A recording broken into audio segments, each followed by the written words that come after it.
যাচ্ছিলাম, আমি ঠিক যে গাড়িটা অ্যাক্সিডেন্ট করেছে ওটার পিছনে ছিলাম। হয়েছে হলো রিক্সাটা, অটোর যে রিক্সাটা চলতেছিল হলো রং সাইড নিয়ে আসতেছিল। সে আসতেছিল বাইপেল থেকে ইপিজেড। রাস্তাটা হলো রাইট সাইড হলো ইপিজেড থেকে বাইপেল, বাট সে রং সাইডে চলতেছিল। রং সাইডে চলার কারণে আর যেহেতু রাস্তার অবস্থা খুবই বেহাল দশা, চারোদিকে রাস্তাটা ভাঙা, সেহেতু ট্রাকটা একটু ভালো যে সাইডটা ওই সাইড দিয়ে চলাচ্ছিল। তো অটোরিকশাটা যখন যাচ্ছিল হঠাৎ করে এখানে একটা গর্ত ছিল বড়, গর্তের ভিতরে একটা চাকা পড়ে যায়। যখন পড়ে যায় ট্রাকটা একদম সামনাসামনি, এখানে ট্রাকটা একদম সামনাসামনি চলে এসেছে।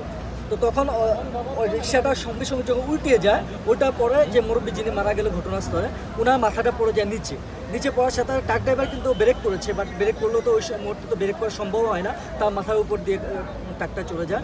এবং ঘটনাস্থলে বাকি যারা ছিল, ওনার মহিলা ছিল একজন, একটা ছোটো বাচ্চা ছিল, এবং আরেকজন লোক ছিল, ওনারা যারা এবং ড্রাইভার ছিল, অর্থাৎ টোটাল 4 জন। তো 4 জনের মধ্যে একজন ঘটনাস্থলে নিহত হয়েছে, আরেকজন আমরা নেওয়ার পথে আমরা যখন উঠিয়ে দিয়েছি, রাস্তাতে কিছু দূর যাওয়ার পর আরেকজন মারা গেল। এবং অটো ড্রাইভার এবং যে ছোট বাচ্চাটা খুবই মানে মারা গেল, ডাক্তার তো নিশ্চিত করে না যে সে মারা গেছে, মানে তারা আহত, তাদেরকে হাসপাতাল নেওয়া হয়েছে। আপনি ওইভাবে বলেন, যেটা মারা গেছে এটা তো গেছেই।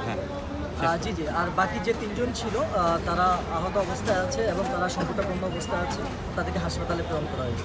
একটু নামটা বলবেন ভাই? যে আমার নাম শামীম, আমি একজন বাইক রাইডার, আমি প্রতিনিয়ত এই রুটে চলাফেরা করি, আমার বাসা এখানে। এবার সুন্দর হয়েছে, আসল ঘটনাও পাইছি, রাস্তার সমস্যা।